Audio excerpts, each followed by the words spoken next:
All right, we're on? Okay. I'm so sorry. I guess I can start quickly by just reading something that Lauda had sent me to read. Sure. I had asked Laura to share this because I think it has a lot of relevance to our topic of play. So. Yeah. So the cottage school was founded by the school's director, Lauda Soulage, an educator for the past 30 years, whose experience ranges from early childhood to college level. Ms. Soulage has taught in Argentina and New Jersey, where in 2002 she began her vision for the school in the form of the cottage school, in order to provide an education for children 2.5 to 6 years old. That vision included that one day the school would extend the offer of alternative education to the elementary and, eventually, higher grades. Regarding the cottage school, Lauda Soulage says, I started teaching a small group of 5 children, which included my son Francisco.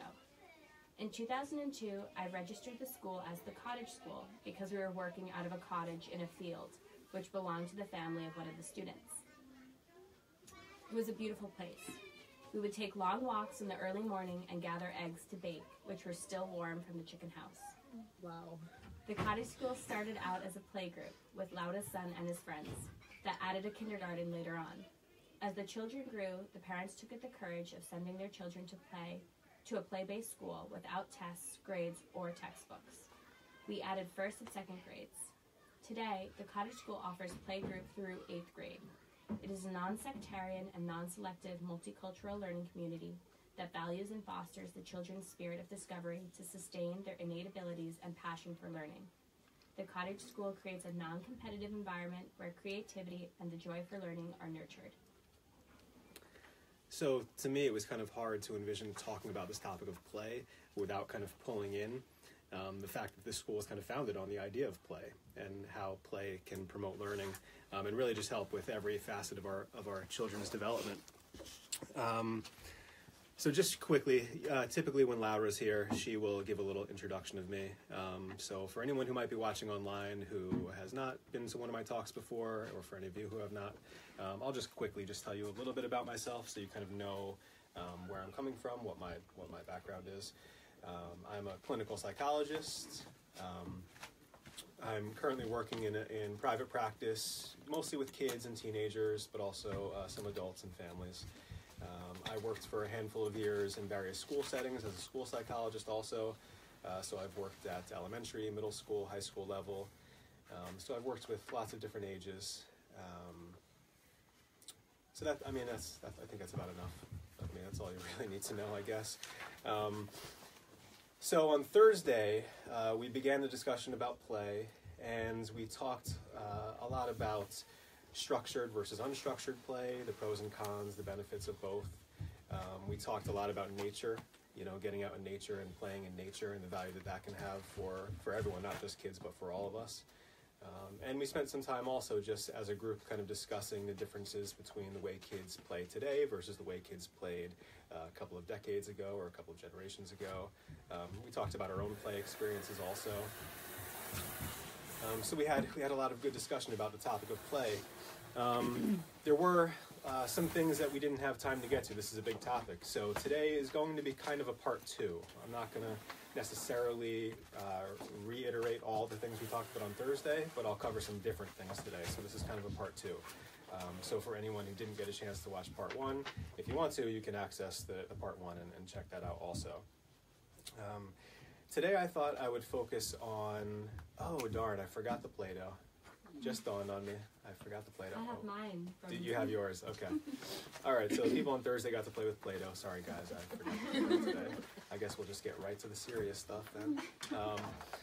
So today I thought we would talk about, we touch on kind of different types of play and the benefits of each one of those different kinds of play. But really I wanted the focus today to be mostly on this idea of relationship-based play. So how we as adults can use our relationships with our kids in the context of play to really encourage optimal development. So driving force for today will be this idea of relationship-based play and how powerful that can be. One of the things that I left on Thursday feeling was that I didn't quite convey as much of the power of play as I had hoped to get across. the title of the talk is Power of Play. So today I'm really hoping to share my perspective on just how powerful and valuable play can be for kids. And I know you guys will kind of already have a sense of that just being here at the school. Does everyone here in the room have kids enrolled in the school actually? Yeah. Okay, yeah. And then towards the end, I would like to also just share more of a personal perspective on why I think this topic is so important today, in particular, you know, in our modern society today. So I think another thing I kind of want to get across before we get into things is that part of what I share with you guys will be based on my experience as a psychologist, based on our objective knowledge of these topics. But also a lot of what I share is based on just my own personal subjective experiences and observations. And that's really what I always try to encourage in these discussions is everyone to use their own personal observations of what they see going on around them, their own personal experiences. I really feel that it's important for us to begin as adults, as parents, to begin kind of taking back the power that we have, not always waiting around for professionals to tell us what the best course of action is, but really to start trusting our parenting instincts, trusting what we see with our own eyes.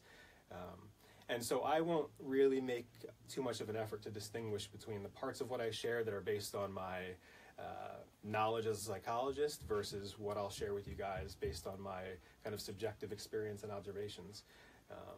Those two are kind of intertwined, and it would be kind of tedious to parse them out. So I just encourage all of us to really just chime in with any comments, questions that you have along the way, disagreements. You know, a little bit of debate is always a good thing also. So just feel free to chime in at any point with any thoughts that come to mind. Okay, so let's talk about some kind of different stages of play. Play doesn't necessarily always progress in these stages in this order, not, you know, but roughly play does develop in this kind of way. Early on, kids engage in sensory motor play. If anyone's familiar with the work of Piaget, you know, he talked about the sensory motor stage of development being the first kind of major stage of development for kids. You know, as soon as a child is born, they use their body to explore the world, you know, putting things in their mouth, touching things with their hands. Everything is about exploring the world with their bodies. Everything they experience is in terms of their physical sensations. So sensory motor play is one of the first forms of play. Constructive play is when children begin to build things. So they begin using blocks to build things, and they start learning the laws of physics by those kind of activities. Building towers, knocking them over, that kind of thing. Pretend play comes a little bit later on, you know, maybe close to 2 years, but really between 2 and 6 years, children are mostly engaged in pretend play. I come across a fair number of parents these days who struggle to see the value in pretend play. A lot of parents want their children to be engaging in more structured play activities, rule-bound games, because they think it's important for their kids to learn things like cooperation and turn-taking and all of those kind of things. And those are obviously important skills for kids to learn. But really, up until the age of 6, 7, pretend play is really the most valuable form of play for kids. It's what they're naturally inclined to engage in, and that's for good reason. I think nature innately kind of provides kids with that tendency, because it is through pretend play that children are going to learn the skills they need to learn to be ready for the more structured forms of education and the more structured forms of play later on. And we'll talk more about these things, you know, as we go. I just want to kind of touch on some of these different things now. So, you know, just one example of pretend play would be using a cup to feed a doll, you know, so pretending to do adult-like things. I know my 2-year-old son always, you know, he's always been way more interested in the real adult kind of doing. He wants to do what we're doing rather than playing with the toys that we get him. So he pretends a lot doing these adult-like tasks. Substitute play. So realizing that one object can be many different things. So a block can be a car, or it can be food, you know. So starting to gain that mental flexibility of using objects in different ways and being creative with that. Sociodramatic play, where children begin to play house and play doctor and play school and take on roles. The role of the knight defeating the dragon, or the role of the teacher teaching the class, or the role of the doctor, sociodramatic play. Rule-governed play then comes a little bit later on, like around, the age of 6 or 7, children are kind of more ready to engage in that rule-bound play. Before that age, too much rules in the play, children kind of feel it as stifling, their natural just kind of movement. But at that, around 6 or 7, they become kind of more ready for rule-governed play, and they actually seek it out more, board games, things like that, athletics, sports.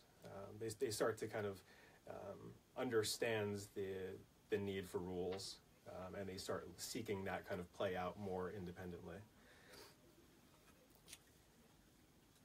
Let's see. So let's talk about, I'll quickly kind of touch on some of the skills children learn through play, some of the different areas. So language. Children learn language through play. From a very early age, children experiment. From the time they're infants, they experiment with babbling and making different sounds with their mouths. They're already beginning to explore and play with sounds, and that's the first step toward learning language. That's also, learning language is also a step toward gaining symbolic ability. Usually children's first attempt at using symbols is through the use of language. Language is symbols, letters, words. They symbolize something that actually exists in the world, or they symbolize an experience that we're having. Cause and effect. Children learn cause and effect through play. So when I throw the ball at mommy and it hits her in the head, she yells because it hurts. Or when I knock the cereal off the table, it makes a huge mess. So children learn cause and effect through play also. Problem solving. This is a very, very basic one. Through play, children learn problem solving. They learn that the square block doesn't fit in the circle hole, it doesn't fit in the triangle hole, it fits in the square hole. So they're learning to solve problems. As they get a little older and they start engaging in that more, the more pretend play, that sociodramatic play, they can also kind of experiment with problem solving, with problems that they come up with in fantasy. So how can I defeat the dragon? There's problem solving involved in asking those kind of questions and kind of experimenting with their play that way. Planning ability. Children learn planning ability through play. So what can I build with these Legos? They have a pile of Legos, or they have a pile of blocks, and they have to come up with an idea, and they have to kind of, in a way, plan it in their minds and then execute it. So children learn planning. Some social emotional skills that kids learn through play. Empathy. When children are engaged with other kids and a problem arises, or a child doesn't like the fact that I just took his toy, I learned something about what my behavior, the effect that my behavior has on that other person. Even a game like Simon Says, where a child has to kind of physically put themselves in another person's position to be able to mirror and mimic that person's physical behavior. That's possibly an underpinning of empathy also at a physical body level. Interpersonal skills, taking turns, rule making, rules of conversation, social conventions. Children learn all of those kind of things through play also. Really important, self-knowledge. Through play and through experimenting and being creative, children learn about what their strengths and weaknesses are, what their likes and dislikes are. Unfortunately, I work with a lot of kids who are, past the early years. They're already in their middle school years, high school years, and they don't have a good sense of what they like or what they're good at. And that's a big problem. It's a big problem for kids, especially who are, starting to think about college and preparing for a life after high school and needing to figure out what they want to do, with their lives. To not have that base of, this is what I'm good at, this is what I like to do, is really painful sometimes for kids. So providing the opportunity for a lot of free, unstructured, creative play early on in a child's life helps them to develop that sense of themselves. Emotion regulation. I also, in my practice, I end up working with a lot of kids with difficulty regulating their emotions, emotional outbursts and not knowing how to cope with anger and sadness and feelings like that. Through play, and this is something that this will be part of what I get into a lot more deeply later on. But part of children being able to learn emotion regulation is through being in a relationship with an adult who allows them space and freedom and also an accepting kind of presence, so that whatever comes up during the play, we're talking about play, so whatever comes up during the play, whatever feelings might arise during the play, or whatever dramas might be stirred up, or whatever problems might come up during the play, a parent's open and accepting kind of stance and presence toward whatever's there helps a child to learn that it's okay, this anger that's coming up is okay, and that can become just a part of themselves that they don't, that they learn how to deal with, that they learn how to cope with, because here's this adult who can deal with it, here's this adult who can accept this part of me, and so the child learns to accept that part of themselves. And so once they can accept those parts of themselves, it's much easier to regulate, that emotion. So I work with a lot of kids who have anger management problems, difficulty controlling their anger, and at the root of that is a lot of these kids have difficulty accepting the fact that they have these angry feelings. This anger comes up and it's not okay, and so they want to do everything they can to avoid it or to lash out with it. If we help our children to accept these feelings, they become less scary, and then children learn how to kind of metabolize them, and that can be done through play. So we'll talk a lot more about that. Also, mastering anxiety. Children learn to master anxiety through play. Again, this is tied to what I was just saying, but if a feeling comes up that's uncomfortable, that can create some anxiety for a child. But if it's okay to play with that feeling, and it's okay to play with that anxiety in the play, the child learns how to cope with it and learns how to deal with it. Any comments or questions so far? What happens if, you talked about the stages and stages of play. So what happens to a child if they skip one of those stages for whatever reason? If they were pushed along too quickly in school or what have you? Right. So for instance, what if a child skips the pretend play stage or something like that, or any of the other stages? Mm-hmm.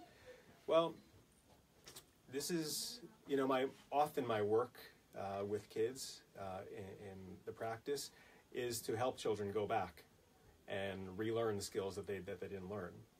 And I often use play therapy as my main mode of helping children to do that.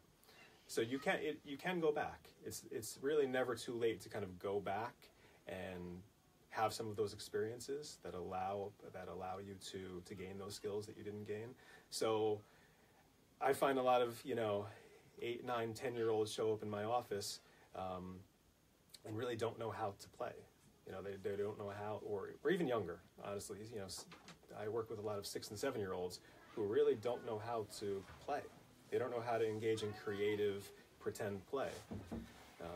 And so I encourage them and I help them to just engage more freely, And so you can go back.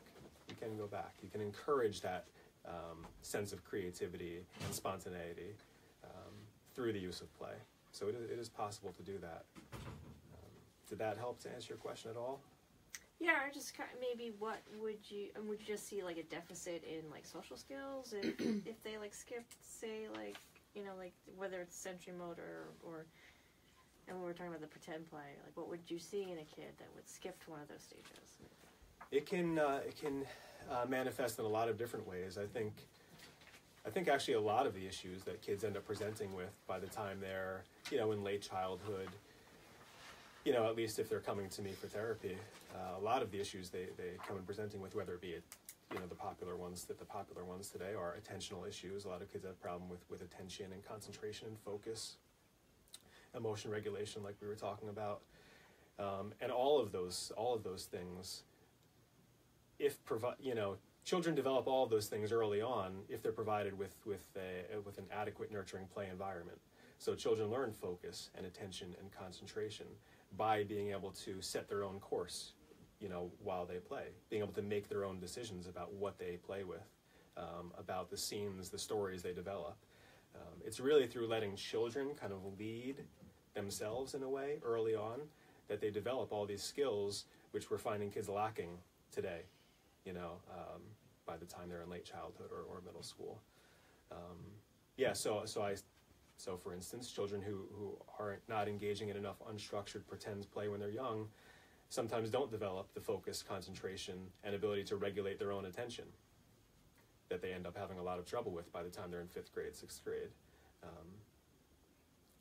Because when when too much of their playtime at a very early age is structured and set by the adults, it's the adults regulating their attention for them in a way. So they never learn to develop the self-regulation that they need. And that self-regulation can be emotional regulation, it can be attention regulation.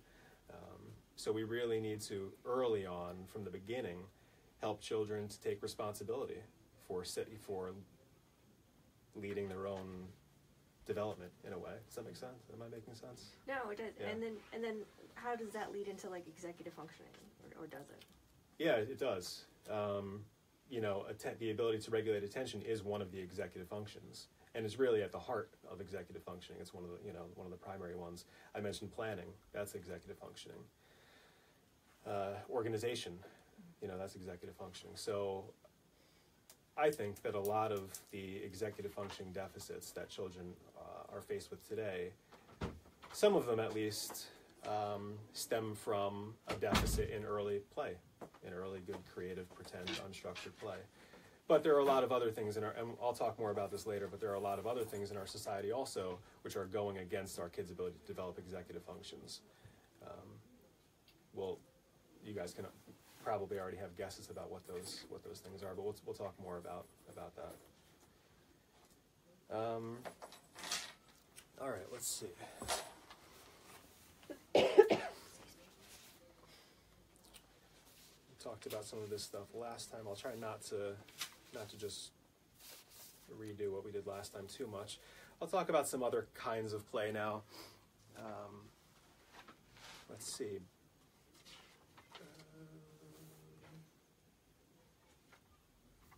Rough and tumble play.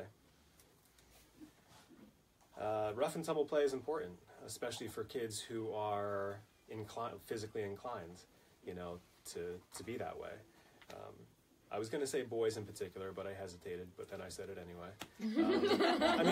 I think it's a generalization, obviously, but I think as a general rule, boys do tend to need a lot of that activity, a lot of that physical activity.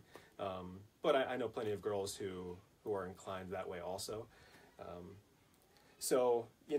Rough and tumble play, it fosters the give and take, it fosters kind of the ability, developing the ability to sense when you've gone too far, when this person is starting to react negatively to how rough I'm being. Then this goes back to self-regulation. You learn to start regulating your own behavior based on your empathy for another person. Whereas if children if adults are too quick to intervene in a situation like that, the opportunity to learn the empathy is out the window. The opportunity to learn to regulate their own behavior is out the window, because you have an adult coming in and, doing that for them, I have a question. Yeah. So I have a boy, and he's an only, and my husband and him do all sorts of play beautifully. And then the rough and tumble, and even the imagine, they play, I'm just stiff with it. I don't know, or he takes swords, and my mom, sewed soft ones, and so they're not, it's just not, natural, so I want to partake, but it's I'm not, I don't know, I didn't do that myself growing up, so. Right. I want to be his rough and tumble playmate, because, but it's just not intuitive. So it's not generally helpful to force yourself to do something that you're not comfortable right? That you're not comfortable doing. So that's one thing, because you really want to be genuine when you're interacting with your kids, right? You don't want to feel like you're putting on something that just is not you, right? Fake and authentic. Yeah. So what you can provide then is just your presence. If you don't feel comfortable enough, or you don't want to, or for some reason you can't get involved in the play, you can just be there. You can just be there to observe it. It goes back to being this accepting kind of And when I say accepting, I don't mean you should just accept anything that goes on. I mean, there are times it's appropriate to step in and set limits.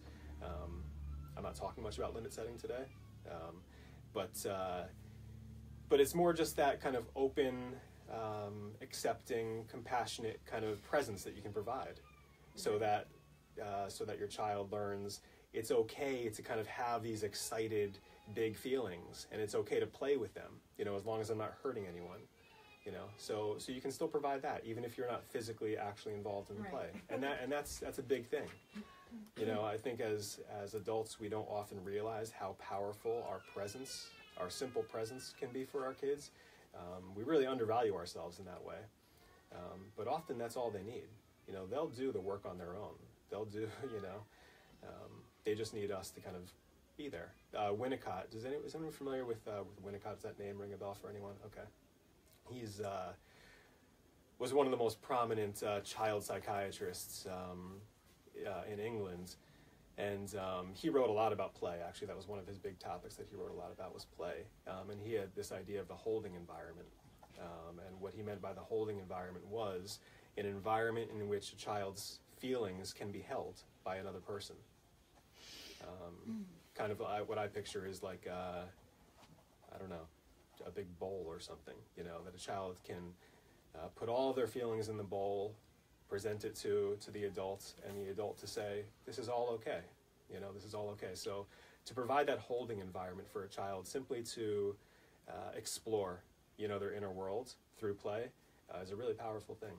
I've actually heard that come up a lot recently, like holding space for somebody, Yeah, like even an adult, like, just holding that space for them to allow them to express themselves.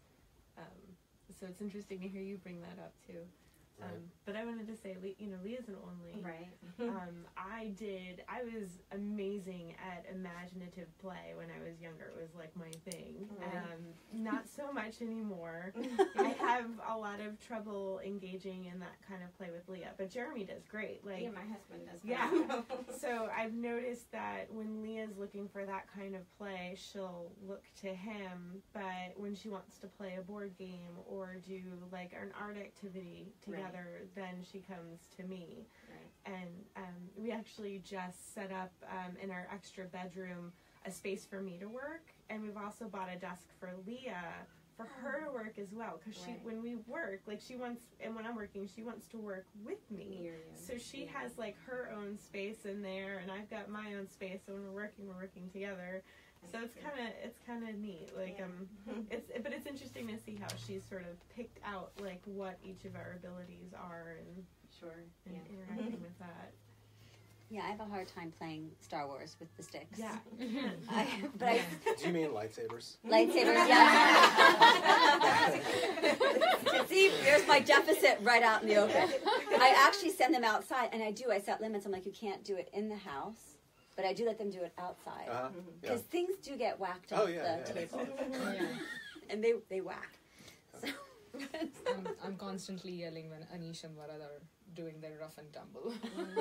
I'm so scared they're going to hurt each other. So I don't know, any other thoughts about the rough and tumble? Any other thoughts about the question that came up?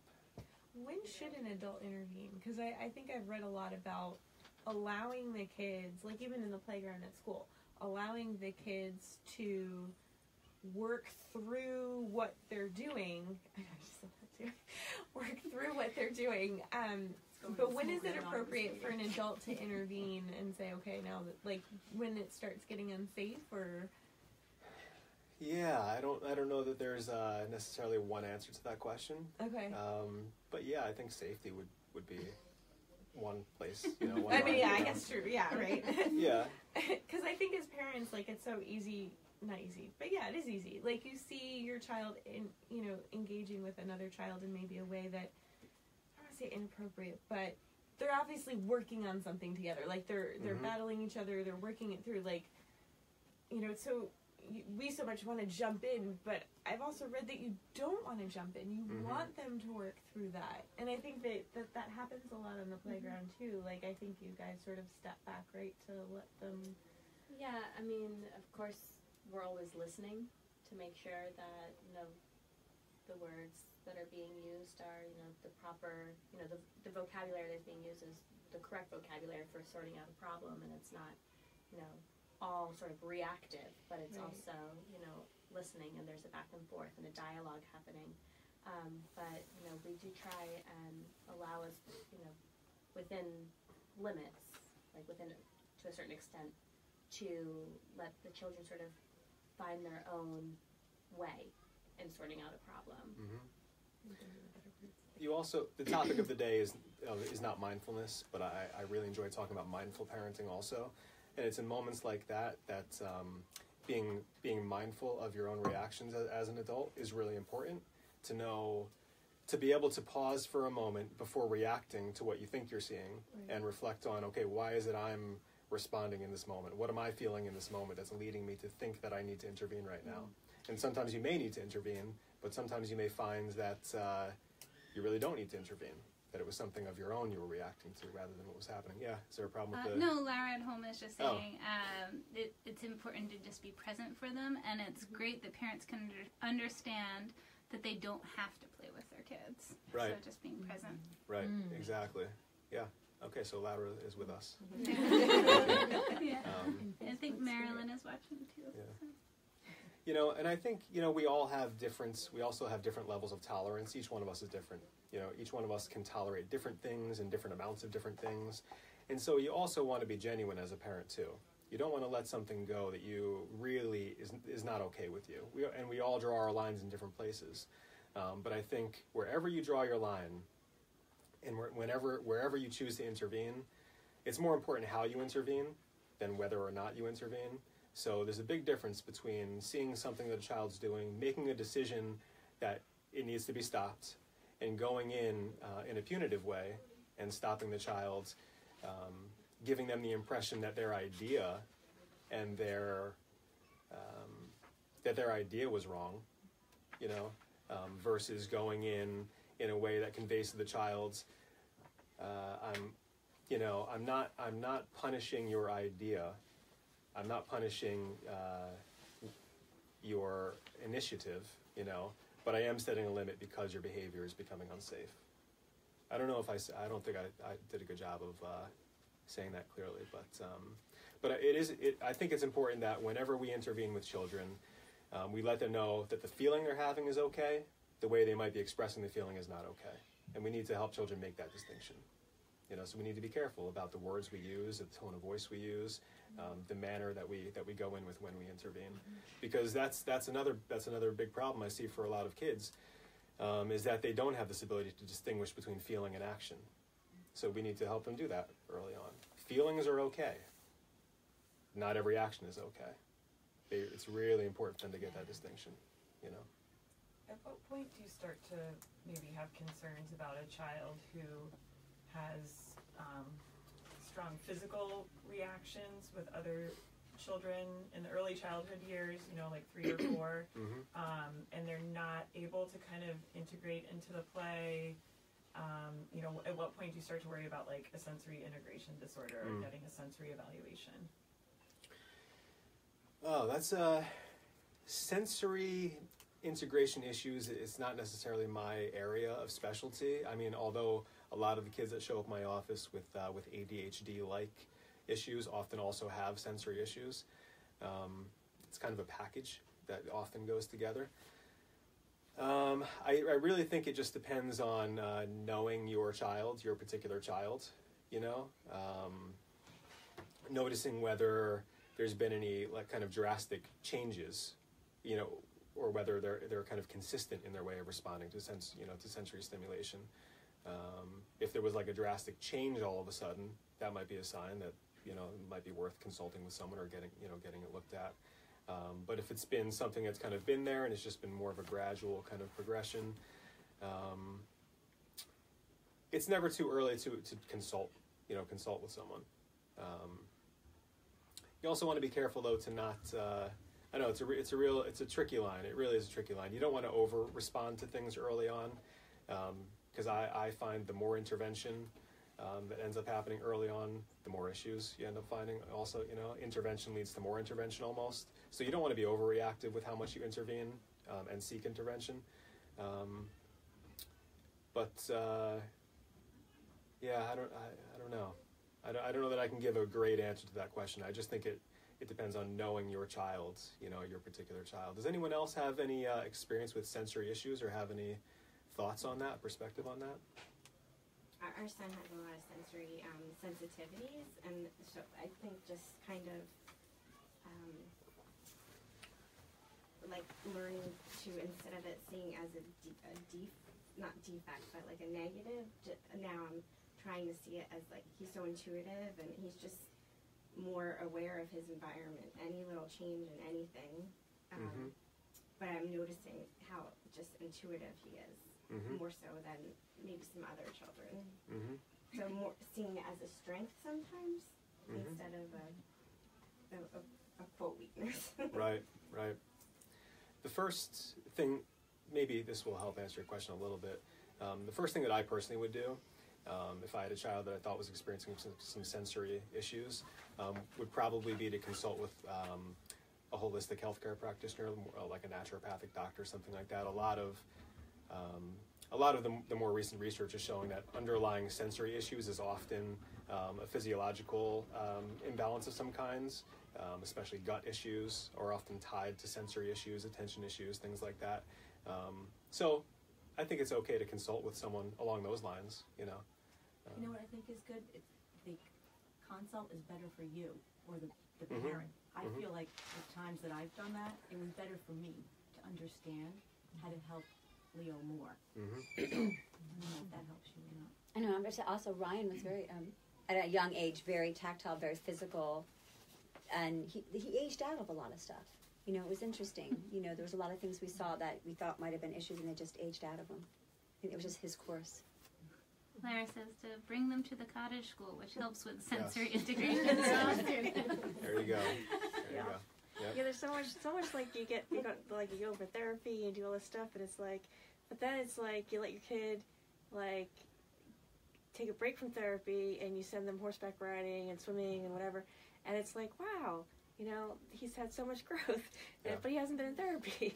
So it's really like, I think, it's so great that we're having this conversation about play, because that's like letting this kid just run around and be a kid and go through these stages is like so important. And when they're 3 too, it's like, it's so hard to get a read on them and where they're at, because like in the morning they're this way, in the afternoon they're that way, and this day they're this way, and that day they're that way. So it's like to try to do any kind of like standardized testing or anything like that on them is like next to impossible. So,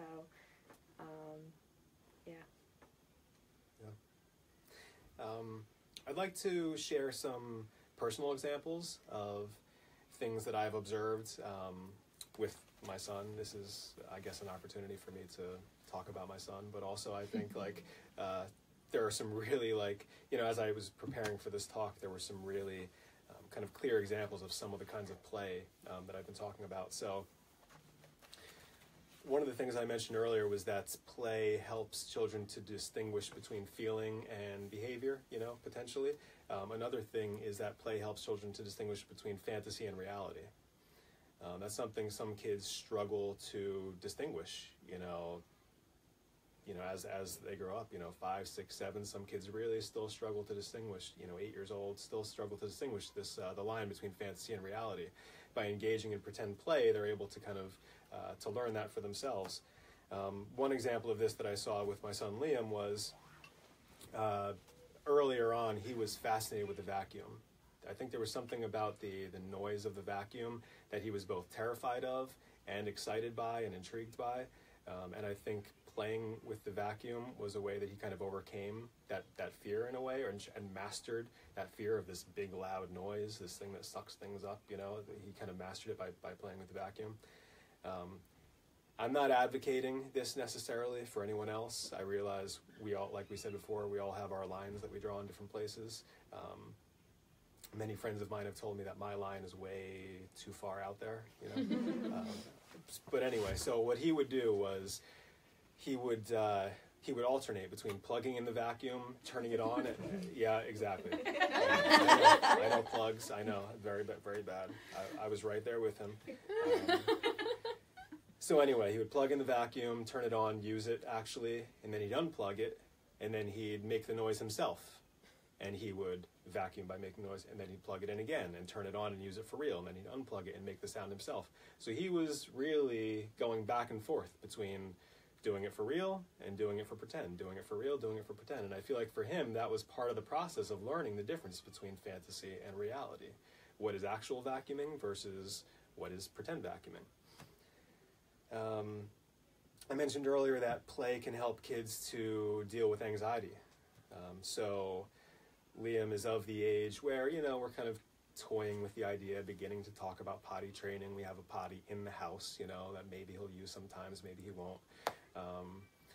And so when I was outside with him a few weeks ago, we were just, putzing around outside, and he came across, I mentioned this on Thursday actually, he came across this tree stump in our yard that's kind of all rotted out in the middle, so it's basically just a hollow kind of tree stump. And he pretended to go potty in the tree stump. So for him, that was a potty. That was, I think, for him, a way of learning to master this potty training anxiety. This whole new thing that he's kind of thinking about doing. Maybe he's feeling like it's expected of him that he'll do it relatively soon or something. And there's some level of anxiety that probably goes along with that, learning something new like that. And so one of his ways of coping with that was to pretend. And for him, the tree trunk was a potty. Another example, one that I particularly enjoyed, was he was pretending recently. This is his new thing. Is he's a fire-breathing dragon. Lately, he's a fire-breathing dragon. And so we created this tunnel, at home with blankets or whatever, and he was going in the tunnel to look for the fire-breathing dragon, and then sometimes he would become the fire-breathing dragon, and then sometimes I would be the fire-breathing dragon. He would assign me the role of being the fire-breathing dragon.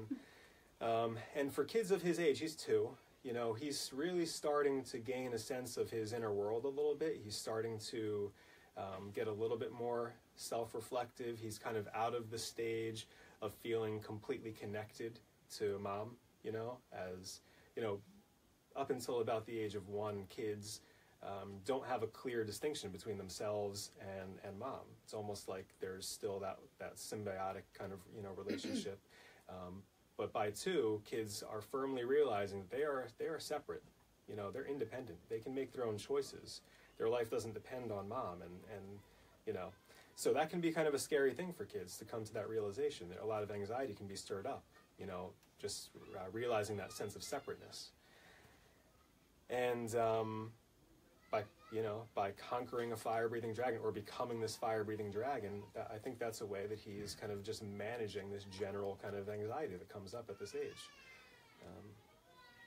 And the thing that really hit that point home for me was, at one point during the play, he came up to me, and he hugged me, and he said, "Hello, fire-breathing dragon." He said, "Hello, fire-breathing dragon. I'm so glad you're here."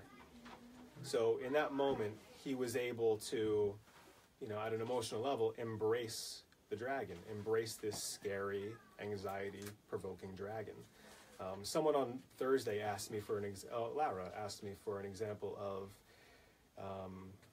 metaphor in play, and I wasn't happy with the example I gave. This is a much better example. This metaphor of the dragon, this big scary beast. How do we cope with this big scary beast? Well, one way we cope with it is to play with it, and then embrace it, and then accept it as part of our experience right now, And so he did that. He said, "Hello, fire-breathing dragon. I'm so glad you're here." He was able to embrace that scariness, So I think that is a good example of children's use of metaphor to cope with their experience. Let's see. Coping, just coping with general experiences. One thing that Liam did a while back was if he fell, bumped his head, or got hurt in some other way, I sometimes would take a puppet and I would reenact the scene for him to help him make sense of what happens, and then he started doing that on his own. Every once in a while, if he would fall and get hurt, he would go get the puppet and he would kind of reenact what had happened. So that was his way of kind of making sense of his experience and coming to terms with, just coming to terms with the disruption, of that experience. One more example I'll share from my personal, experience with Liam is this was just either yesterday or the day before.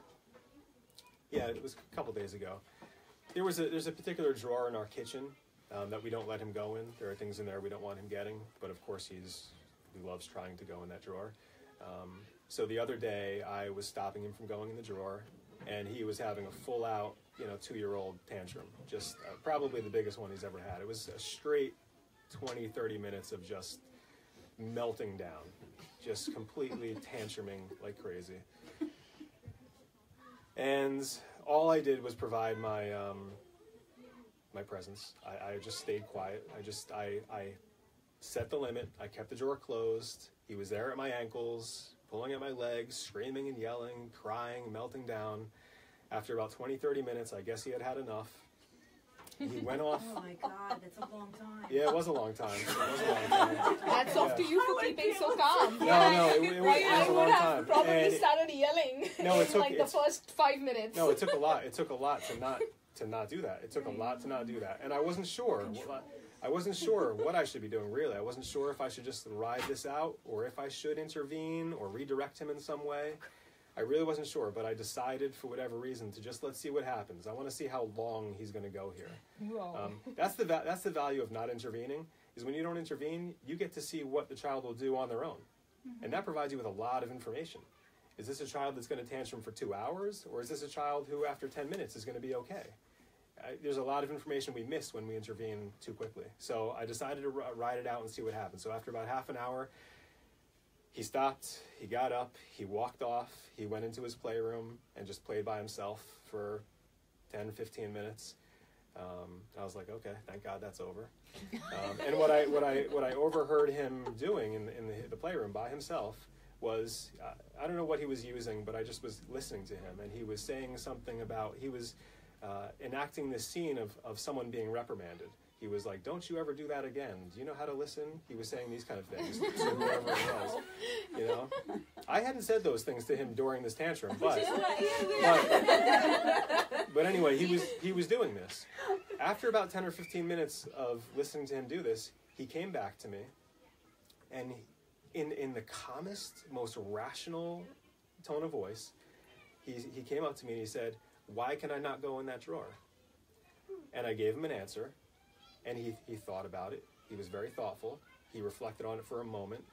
And then he actually presented me with a compromise that I couldn't see any reason not to accept. So I won't get into the details of what the compromise was. Wait, what was it? Okay, so he wanted, there was a cardboard box in there in the drawer he wanted. There's nothing wrong with him having a cardboard box. There's something wrong with him having everything else in the drawer. But I was setting a limit on the whole drawer. So what he said to me was, I said to him, well, I don't want you going in that drawer because there are things in there that I don't want you to have. And he said, well, what if I just open the drawer and just get the cardboard box and then close the drawer? And for a 2-year-old, I thought, wow, that's a pretty well thought out, pretty rational kind of compromise. So then we tried that. So we did that. So that's the new rule. It's been one day. I'll let you know how it goes.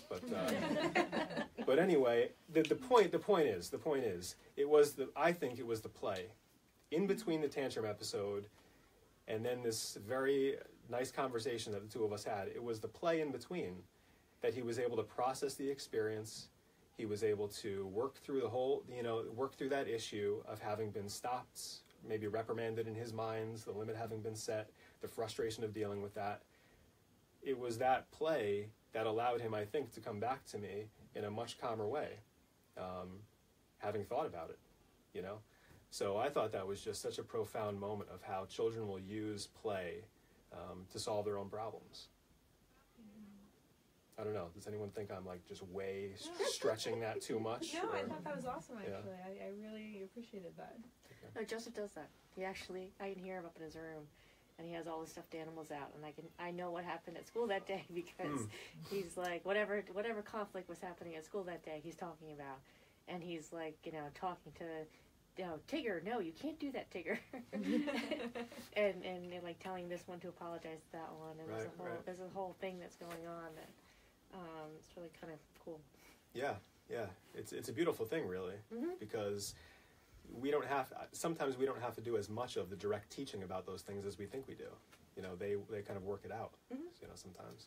She says, kids do find solutions and compromises. They are great negotiators. Yeah. I agree. Joseph is the master. Yeah, Olivia is a great negotiator. You give her an A and a B, but she comes back with a C. And sometimes the C is just fine. Really, it's well thought out. It's always surprising.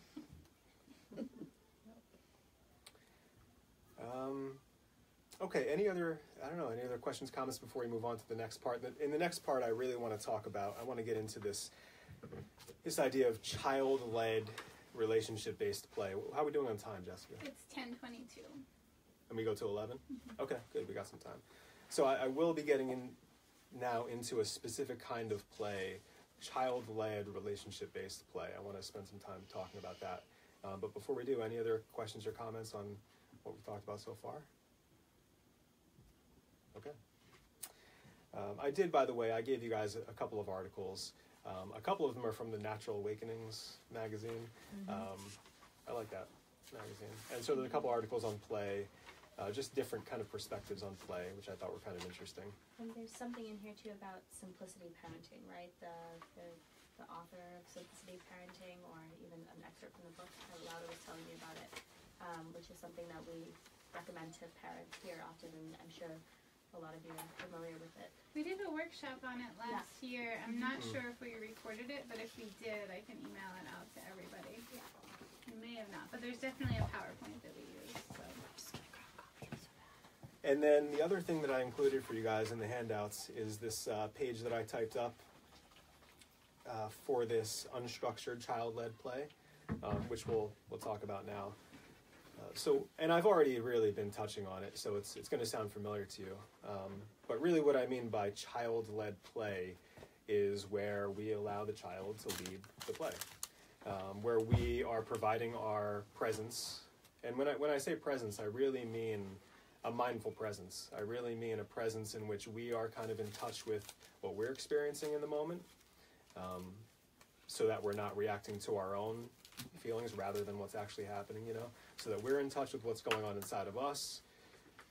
We have a sense of what's going on inside of the child, and we can kind of create an environment for the child where all of that is held. Again, going back to the holding environment, where all of that is held.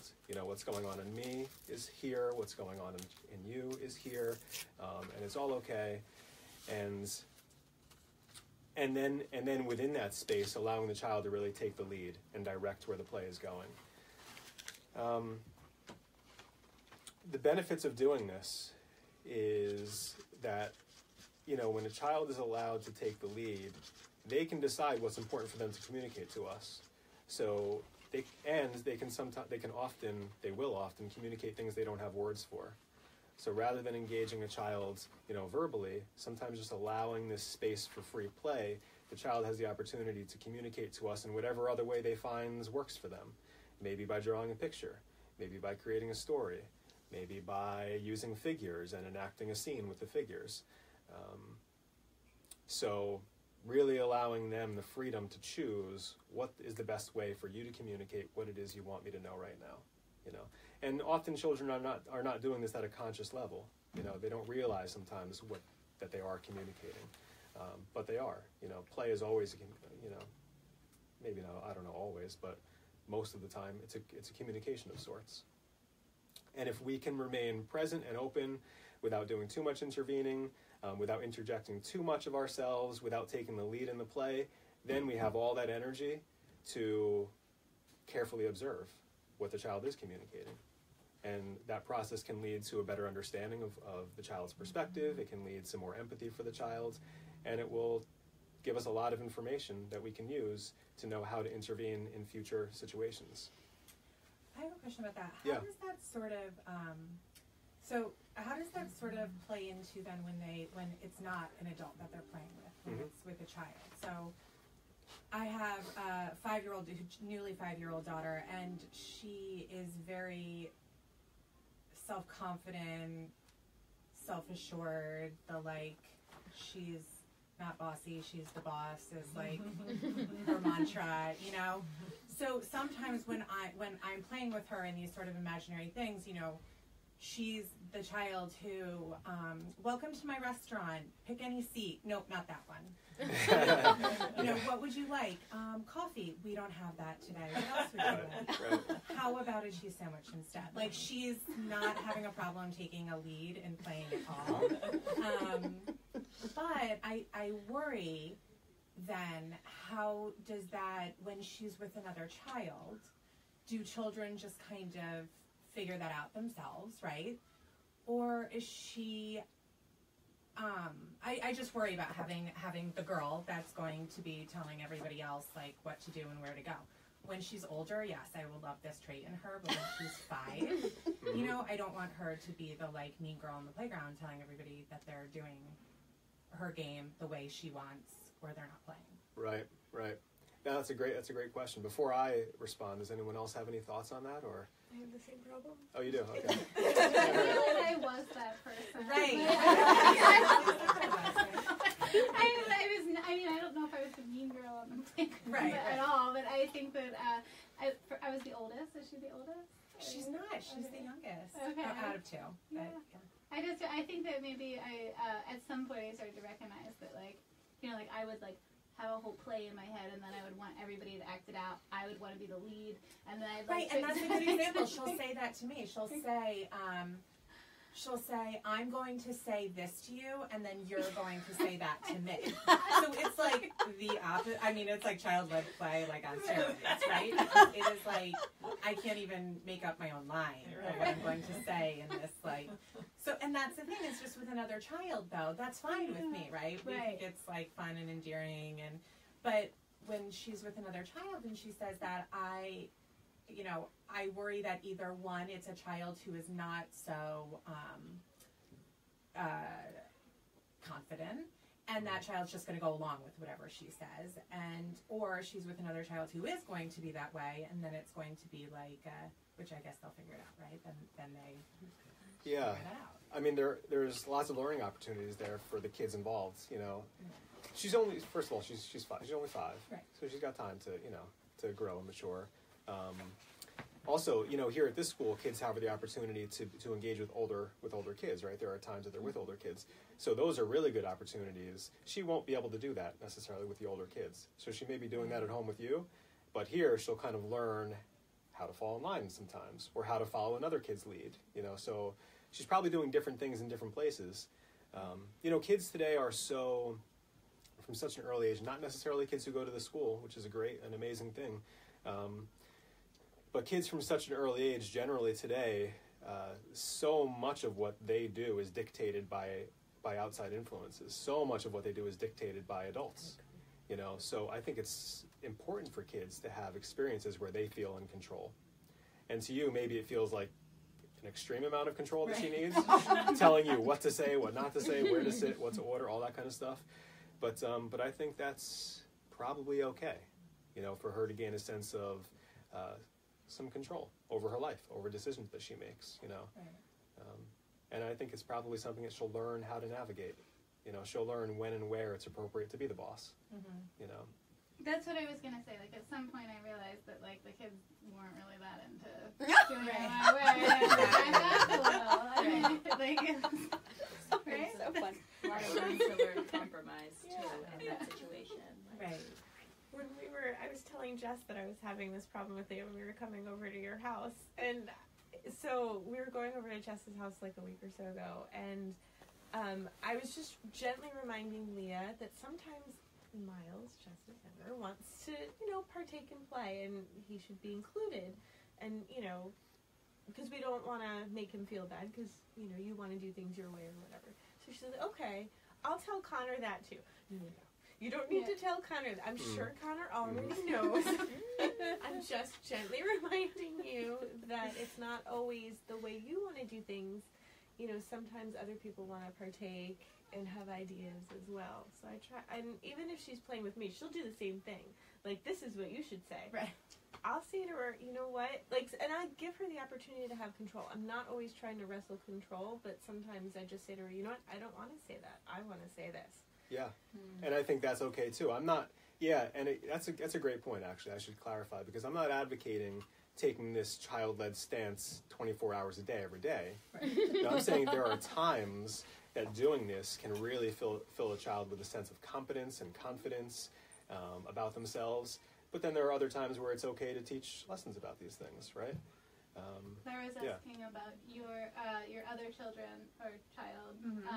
What are their personalities? She said, is the sibling a follower? He's more go with the flow. He's more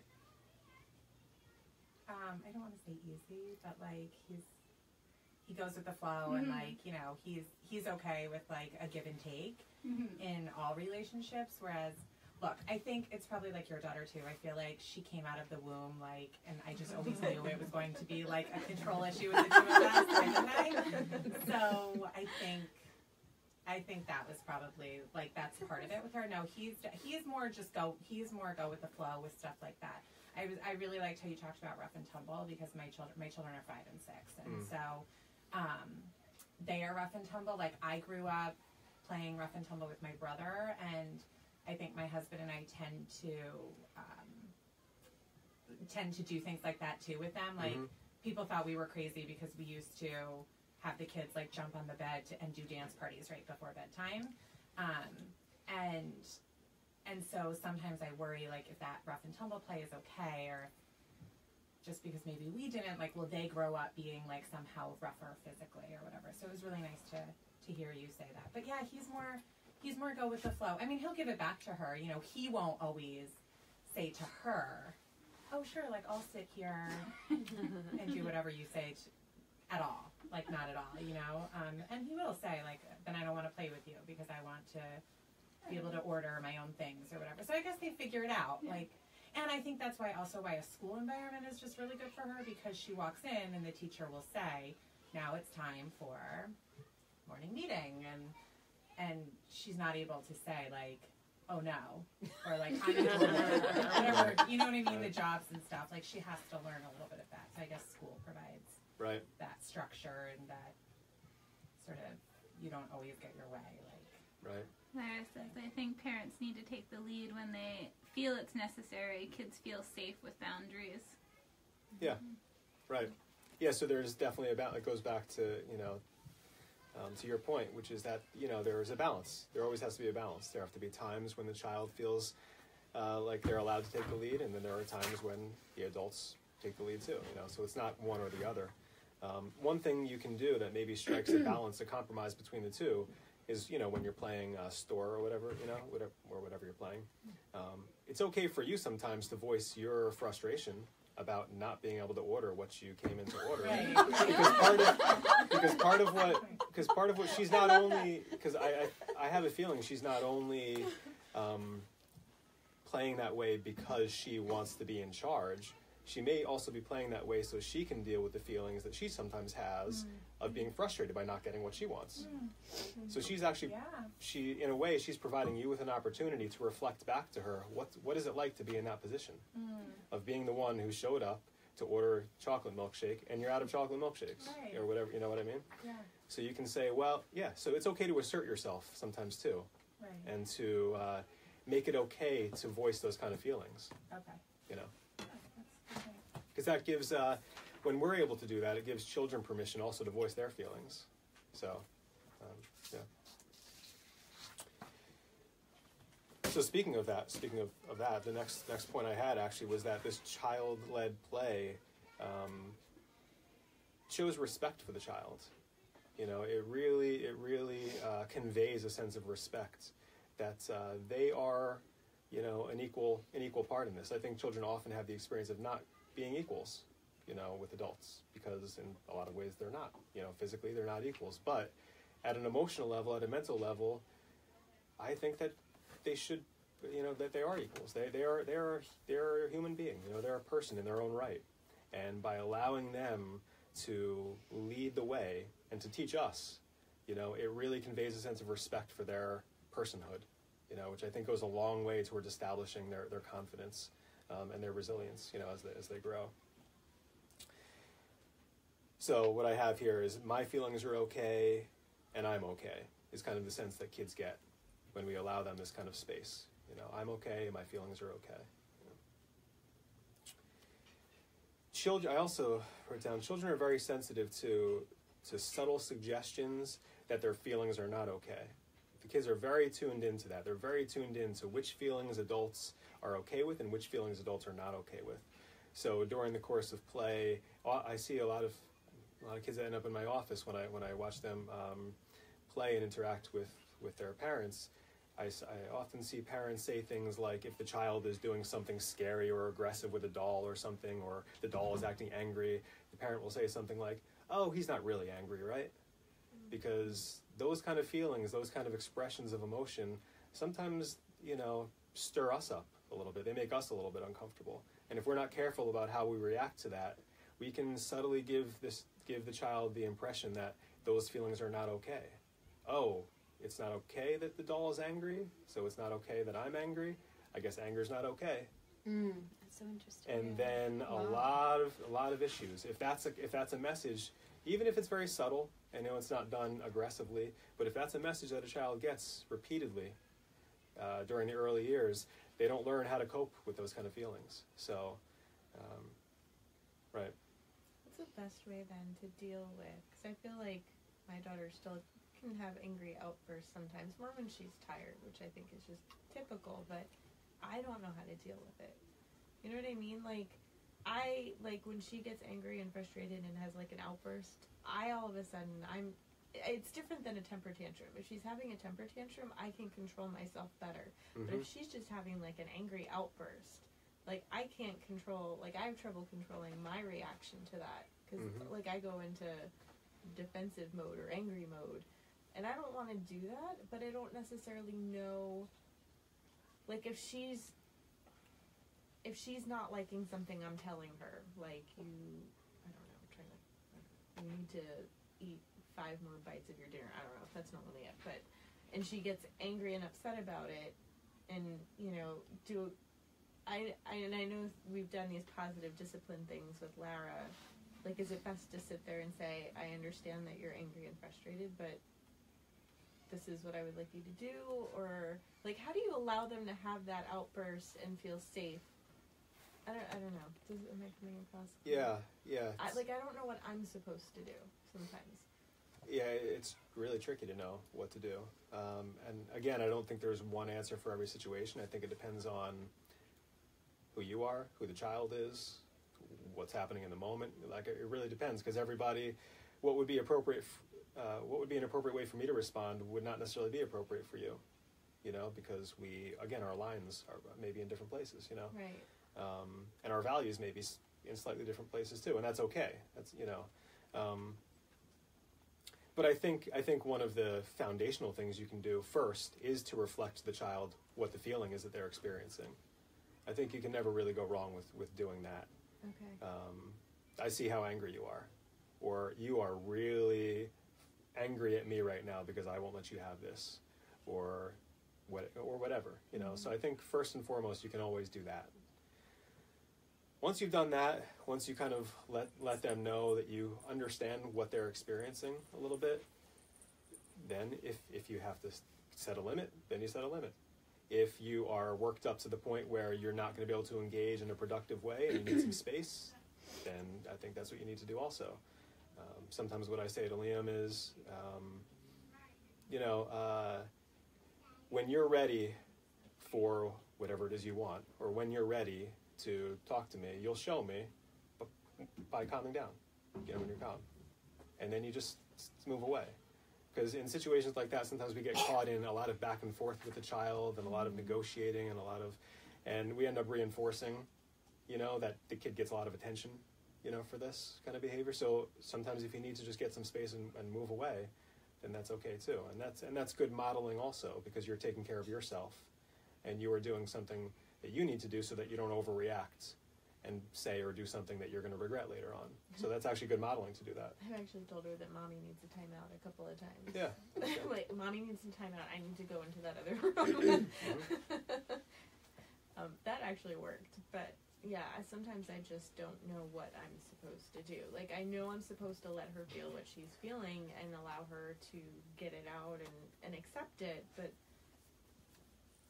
do I let her do that if, you know, we're all sitting down and having dinner? Is it appropriate to have it done there, or is it appropriate to say, I think you're having a tough time right now, why don't you go into the other room? Or is that dismissing, by sending her into another room to have those feelings, is that dismissing her feelings? Not necessarily. Okay. It really depends on how it's done. It really depends. Does that feel like a genuine thing for you to do as a parent? Because I think it's also, it's important that we're kind of genuine with our kids, you know. Okay. So does that feel genuinely appropriate to you in the moment to teach her to take some space for herself? Or does it feel like you're kind of putting something on because you feel like this is what I'm supposed to be doing as a parent? Right. You know, it's going to come I across get very caught differently. up in that. Like, what Yeah. am I supposed to do versus, the genuine versus what am I supposed to do? I get caught in between Right. that. Our sense of confidence about what we're doing in a given moment really comes across to the child, I think.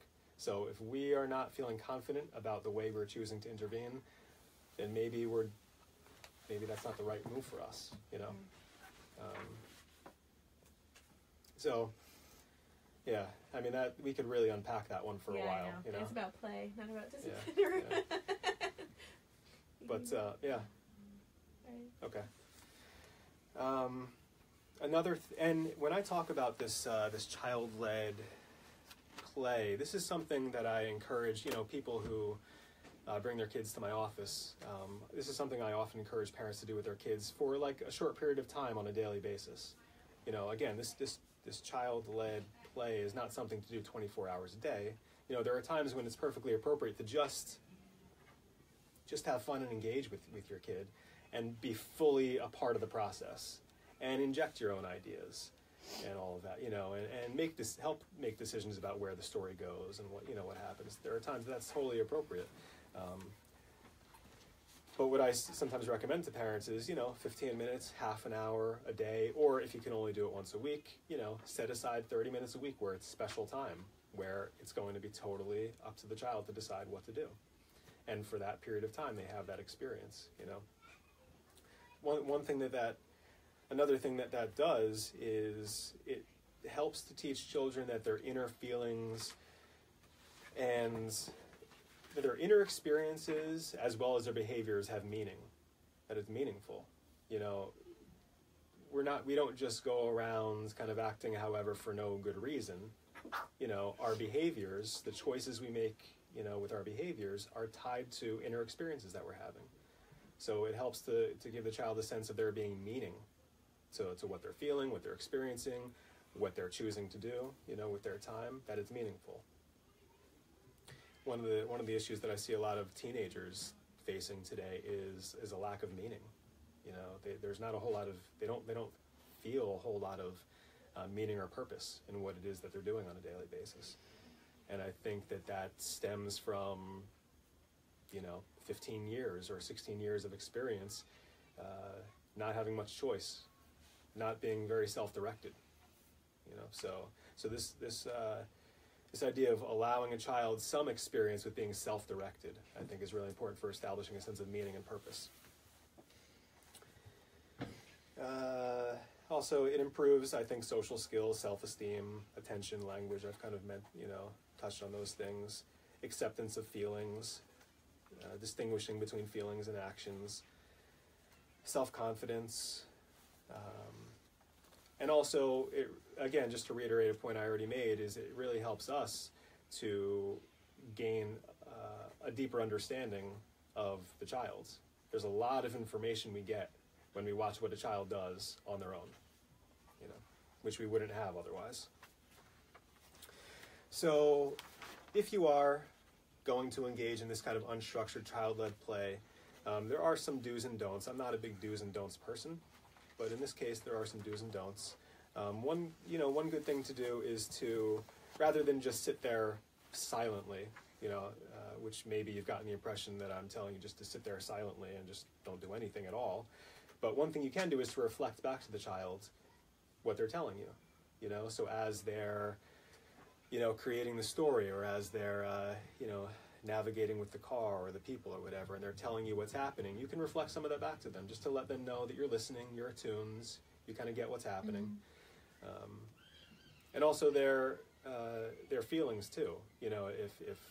If this doll, is really excited because, he gets to go get ice cream or whatever, you can say, oh, he's really excited to go get ice cream.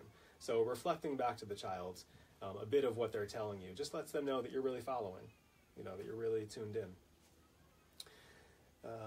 Imitating what they're doing sometimes, not imitating to the point of being like, sarcastic about it, but like, following their lead, in other words. So if they take the train car and they start moving it around, grab a train car and follow them.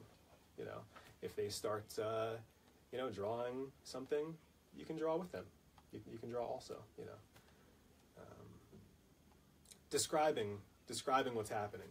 So sometimes a child will not be doing much talking while they're playing. So they may be moving the train around, or they may be drawing or doing something else. You can describe what's going on. Again, it's a way to let them know you're tuned in, you're paying attention. Oh, you built a nice tall tower with those blocks, or oh, you're drawing flowers, or whatever it is they're doing. Just let them know that you really see it. It may seem like an obvious thing. To us, it's obvious. I'm here, I'm watching you. Of course I see what you're doing. But it helps some children to actually hear you say that you see what's going on. And try to muster some enthusiasm, if you can, at these times also. Let them know that you're enjoying the experience, that helps. Things you want to avoid during this time are criticisms. I think that's probably fairly obvious. That's going to, criticisms generally lower kids, self-esteem, makes them question the choices they're making. And that's kind of the opposite of what we want to do during this time. We don't want them questioning what they're doing. We want them kind of just freely expressing and engaging. I have a question. Yeah. But if they're doing something and they come and ask you then how it is, do you always answer in the positive, like even if you see that it's something wrong? Like my son always has this habit of, if he's building something or drawing something, he just wants some kind of an affirmation from me. So he'll come to me that, how is it? Isn't it nice? Isn't it nice? So he's only asking me and he's expecting like a positive answer from me. And there are times when I don't really like it and I find it's really shitty, whatever he's done. But I'm like, because he's asking me that, oh, what do you think, mommy? Isn't it really nice? I am the best. And I'm like, I don't know what to answer because I really want to like put him in his place. Like, no, dude, you really need to work hard at it. But I mean... and like there's always a confusion. Yeah. So I don't know what's the right way to do it. That's a good question. Because we were raised in India, it was very blunt. It was either you're right or wrong. Right. There were no gray parts. And here it's like, it's positive discipline and you really have to encourage the kids, but then I don't know. Lyra says, please don't interfere with their drawing and art. No, I don't. But what if he asks me? I would flip it around. Like, what do you think? How do you feel about what you did? Is that okay? Yeah. Like, is that... Generally, I think it's a really... And again, there's a cultural piece to this. There are cultural values tied to these kind of decisions, right? So I can only speak from having grown up in this culture.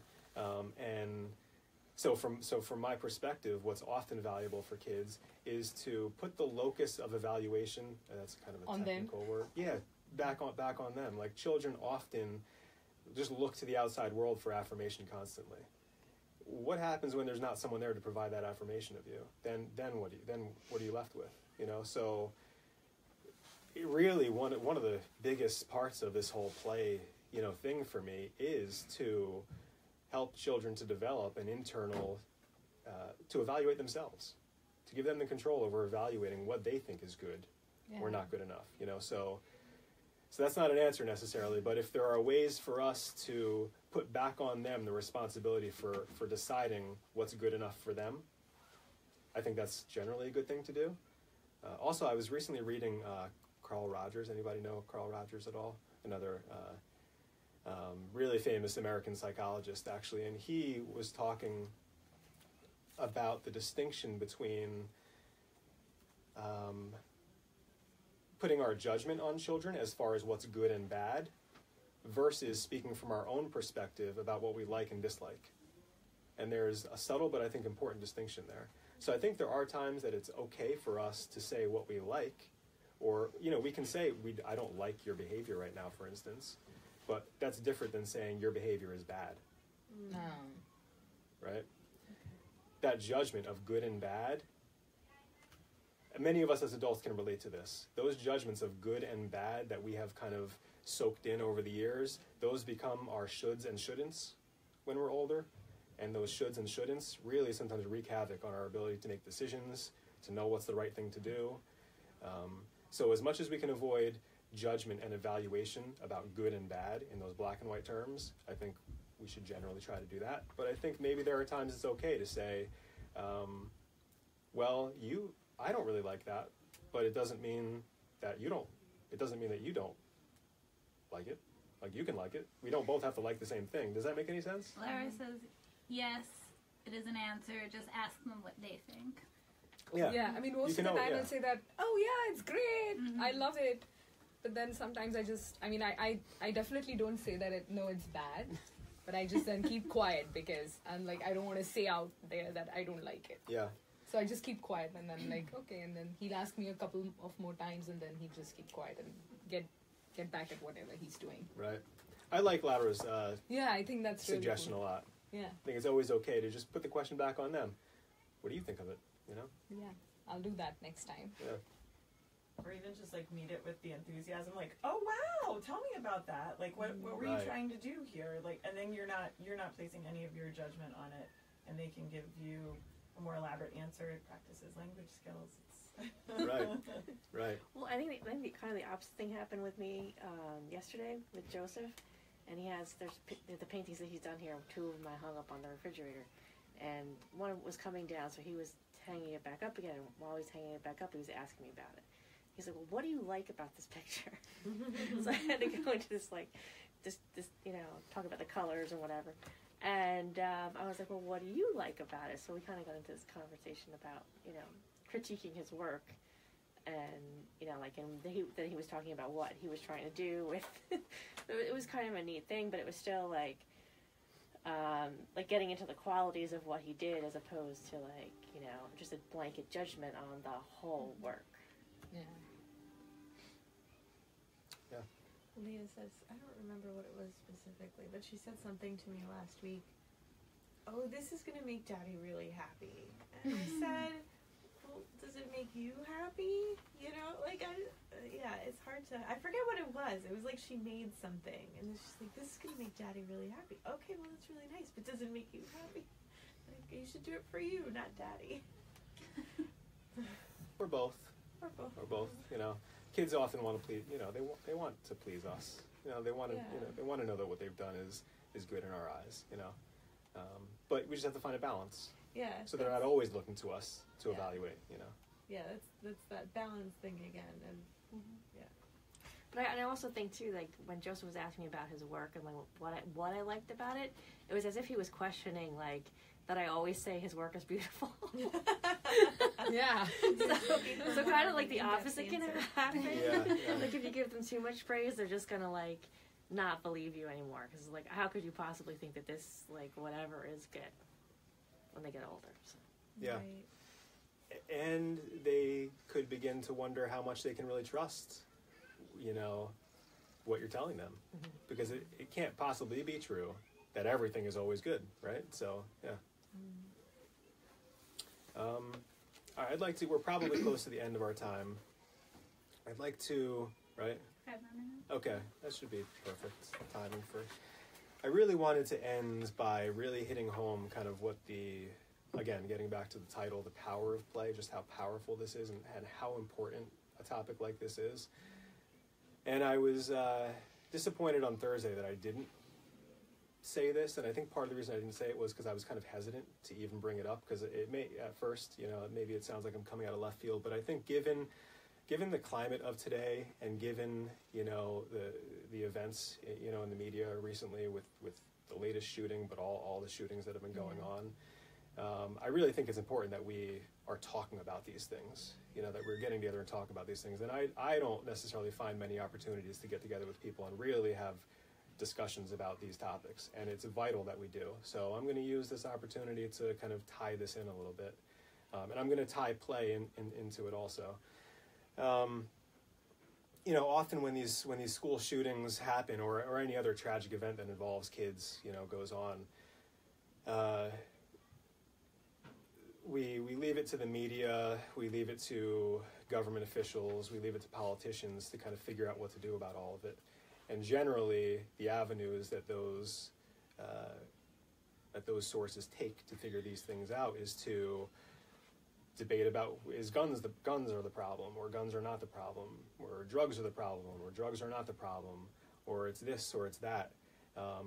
But I don't hear anyone really ever shining a light on what I see as the underlying problem of all of this, which is that our kids are growing up in a society ruled by hate and fear.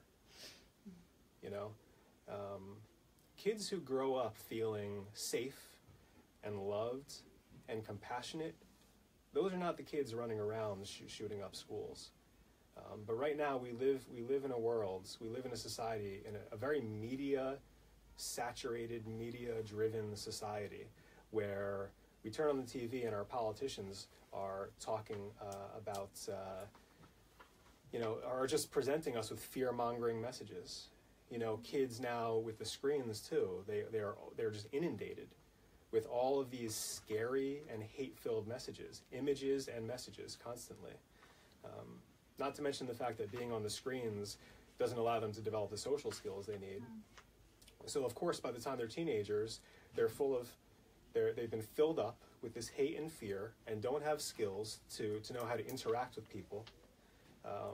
So of course they're running around like headless chickens with guns. To me, it seems like a natural consequence of the kind of society that we're living in right now. It doesn't actually seem that surprising to me. Claire asks, related to this, what do you think the consequences of not having recess in most of the schools as soon as fourth grade, except for here, will be as a society? Just not having that time to play during school. Yeah, well, I think, not having the time to play generally, whether it's outdoor recess or any other kind of playtime, I think it's directly tied to the consequences that we're seeing with our kids right now. Again, it's generally teenagers. We don't seem to really tune in to what's going on until kids are teens, because that's when they start doing all these crazy things. Suddenly then, why are all these teenagers crazy? Well, it's not suddenly that teenagers became crazy. It's that for the last 15 or 16 years, they haven't been given the opportunity to play and to learn and do all the learning that we've been talking about today that comes through play. All of this learning about themselves, all of this learning about how to be in relationships, all of the self-confidence that comes along with developing all of those skills. They're missing all of that, So play is one avenue. There are other ways. There are other ways. Play is not the only. It's not a panacea. But play is such a powerful way that we can take within our control, and we can offer to our kids, and we can cultivate a certain kind of relationship with our kids during play that helps them to develop all the skills that we want them to have. The information is right there. We know what we can do. It's within our power to do that. But it's essential that we counteract all of this hate and fear with radical amounts of love for our kids. And one way to express that love to them is by playing with them and letting them know that whatever they're experiencing is okay. We can be playful with this. This is not, anger is not a terrible thing. When you feel like you hate Johnny because Johnny, kicked you at recess, okay, we can talk about that. Let's play about that. Show me what that was like for you. Let's open up some space for these things. Claire is saying that she had asked that question before you mentioned the school shootings, but thinking about it as relating to the lack of play to develop social skills. Yeah. Without play, you can't. And I was thinking about that with the tablets, how we're just like with social media, and how Ashley was, before a few of you got here, Ashley was talking about how do it. I know, it's awful. My daughter's in 4th grade at Tewksbury Elementary School, and she's happy as can be, but the grade above her has always been there's always been a few people in the other grades, it's the notorious grade, but now they've rated all the girls on social media with 1 to 5 stars. And they talk about it. So one girl came over to a play date at my girlfriend's house, and some of these kids go to private school. My daughter goes to Tess, and she's at the middle school, and she said, "Oh yeah, I'm only a 2, but I just don't even care." But like that's what all these girls now are carrying around with them in this 5th grade, that they've all been rated. But I think though that like we start so young where we're giving the kids tablets, and whether or not we're saying here engage with social media, they are, and they're not because they're interacting with people on that level where there's a barrier, that internet barrier, where you're not saying it to your face, you're not saying like you're a 2, you're saying it through that. I feel like if they had more time away from that. And but the problem is, like, so this poor girl probably doesn't even have the social media. It doesn't matter if you have it or not. Your peers around you have it, so you're being ranked without your knowledge. In fact, and I think that's happening more in, sort of larger schools where they don't have, where people aren't all thinking the same and people aren't on the same page.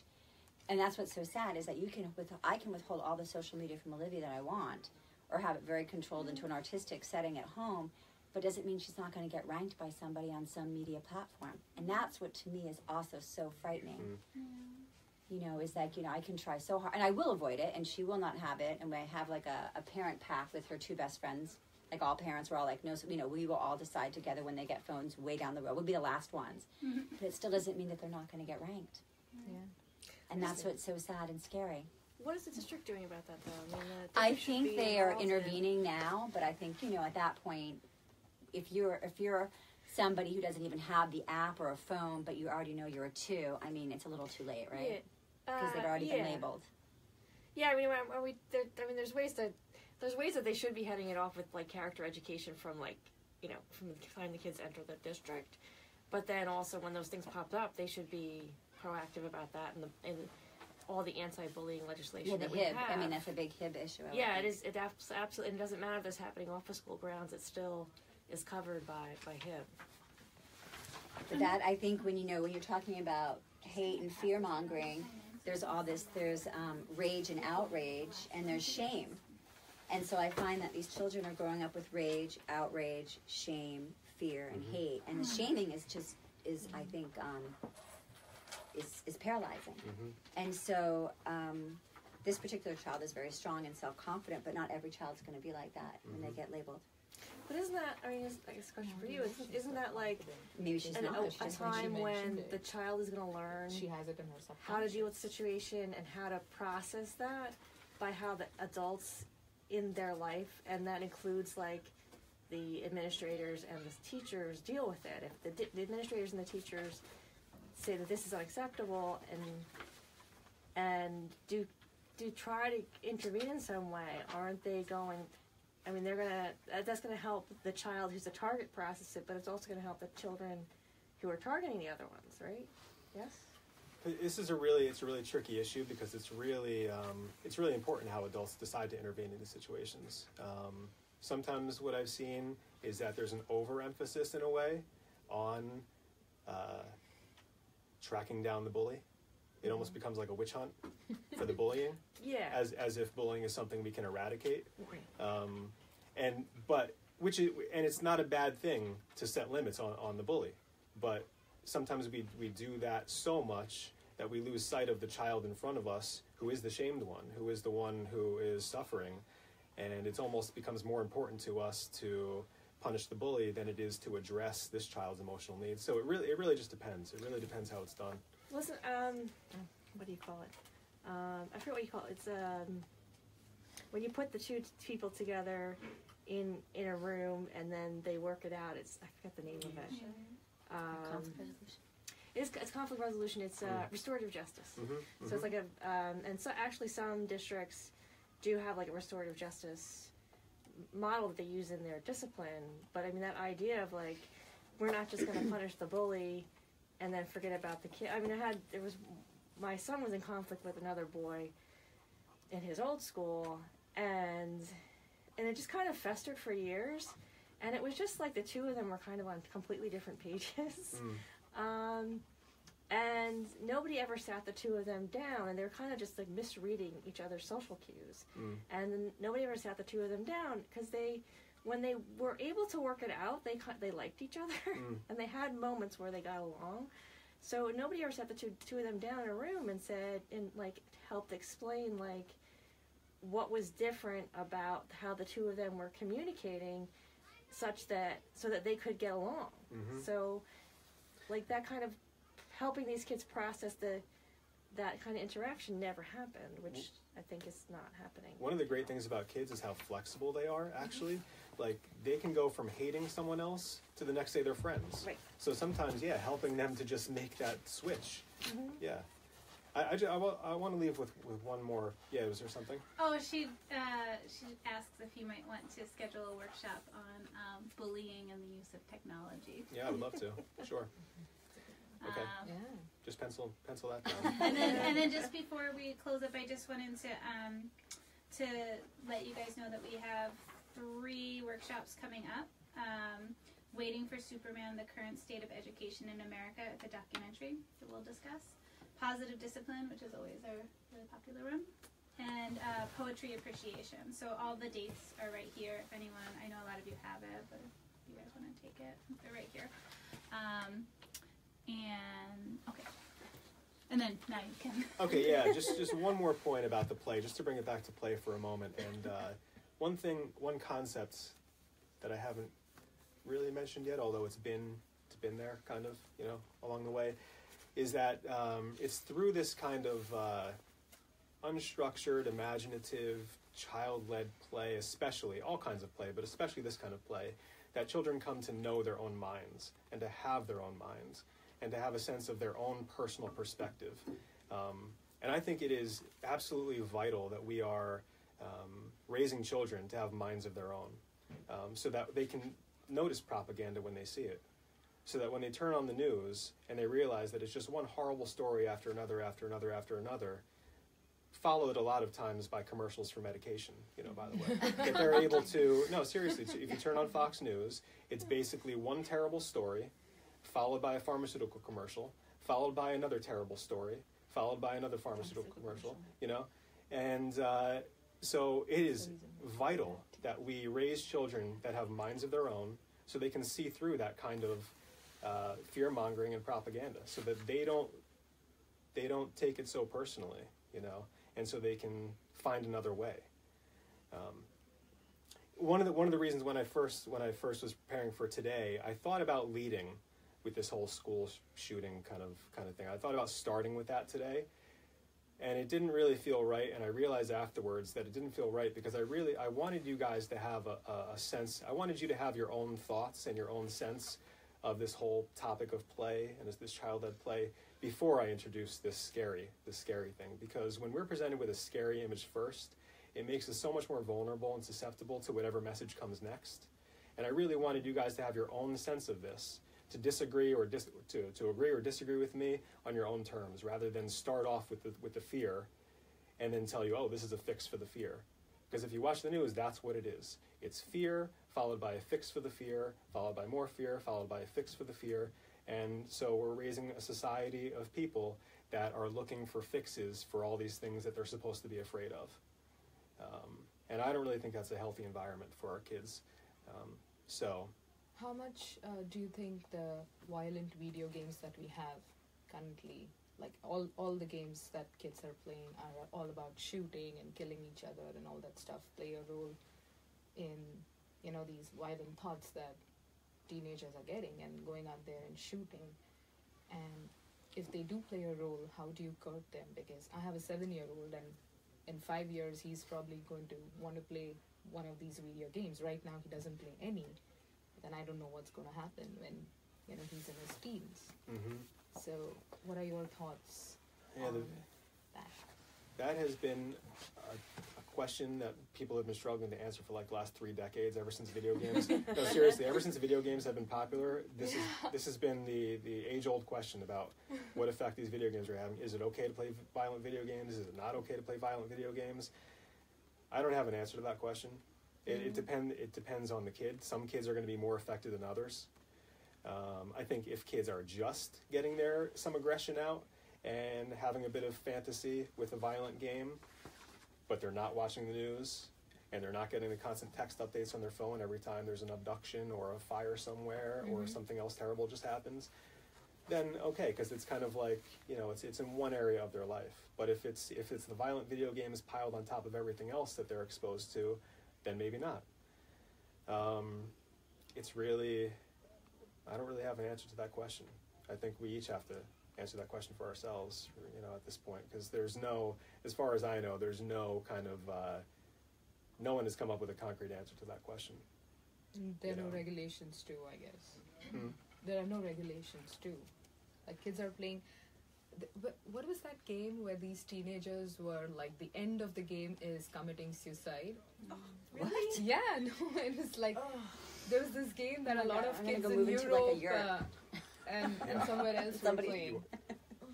I'm gonna move off the grid. And there are like stages that you have to cross, and like, so the first stage is like cutting yourself, the second stage is something, and then like I was just shocked to read it. Oh, that's awful. And I'm like, I how haven't do read you that even yet.